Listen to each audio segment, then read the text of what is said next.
Oleh karena kemurahan Tuhan ku ada sampai hari ini.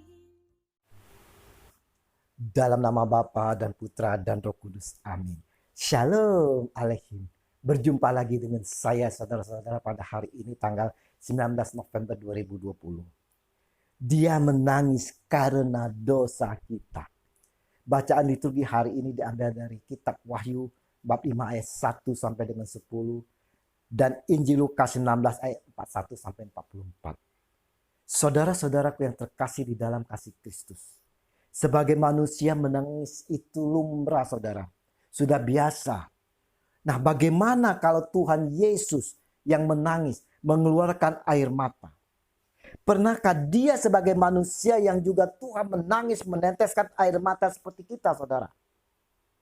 Jika kita meneliti kisah hidup Yesus, kita akan mendapati setidaknya ada 3 peristiwa di mana Yesus menangis mengeluarkan air mata.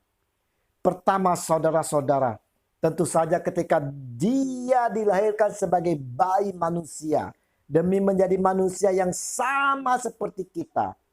Dia menangis saudara. Yang kedua saudara, kita melihat Yesus menangis saat Lazarus meninggal dan diratapi oleh orang-orang terkasihnya. Yohanes 11 ayat 33 sampai dengan 35. Dan ketiga saudara, yang ketiga di dalam bacaan Injil hari ini yang kita renungkan bersama, kita melihat Yesus menangis. Sangat menarik saudara untuk kita perhatikan. Saat Yesus dicaci, dibenci, disalah dimengertikan, bahkan disalib sampai mati. Yesus tidak menangisi dirinya saudara. Yesus justru dicatat menangis ketika sedang dielu-elukan manusia memasuki kota Yerusalem. Ayat 41. Dia menangisi kota Allah itu karena manusia di dalamnya tidak menyadari apa sesungguhnya yang mereka perlukan untuk kebaikan mereka. Ayat 42. Tuhan telah melawat mereka tetapi mereka tidak tahu dan tidak mau tahu. Sehingga ketika kebinasaan itu datang saudara, mereka pun tergilas habis. Ayat 43 sampai dengan 44. Berbeda saudara dengan diri kita yang selalu menangis.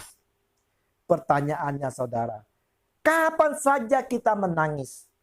Apakah kita lebih banyak menangis bagi diri kita sendiri? Saat kita merasa sakit.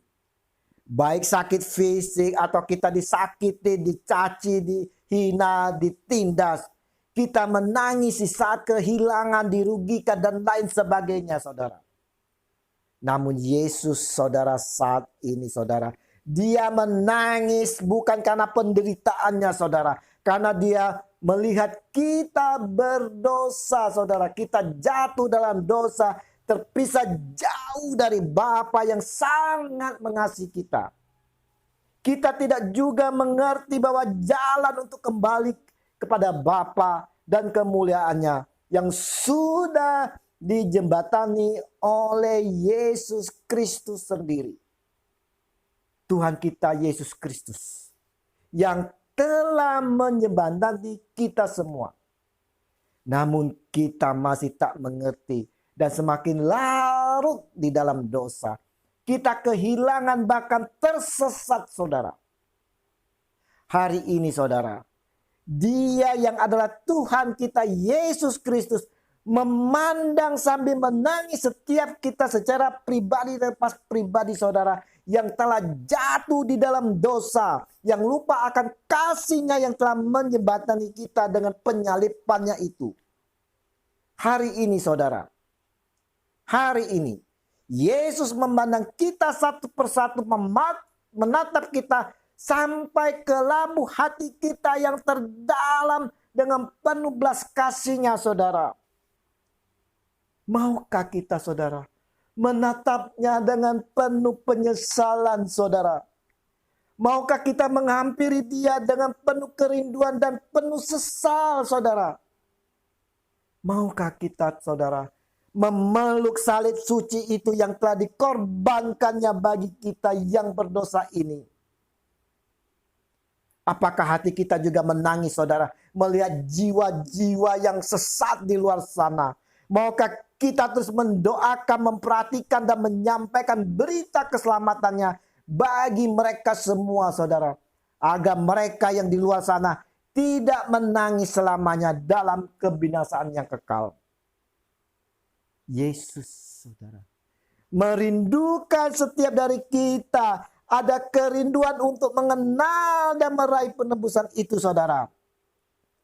Hanya melalui Dia, saudara.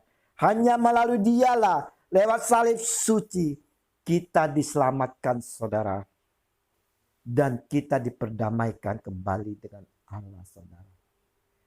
Mari, saudara, kita mau, saudara, memandang Dia, saudara, yang telah mengorbankan dirinya bagi kita, saudara, yang telah menyalibkan dirinya bagi kita, saudara. Mari kita raih, kita rangkul, kita peluk salib suci itu, saudara. Terpujilah Allah yang oleh karena kasih-Nya yang besar telah menyerahkan putra sulungnya bagi kita yang rela wafat di kayu salib.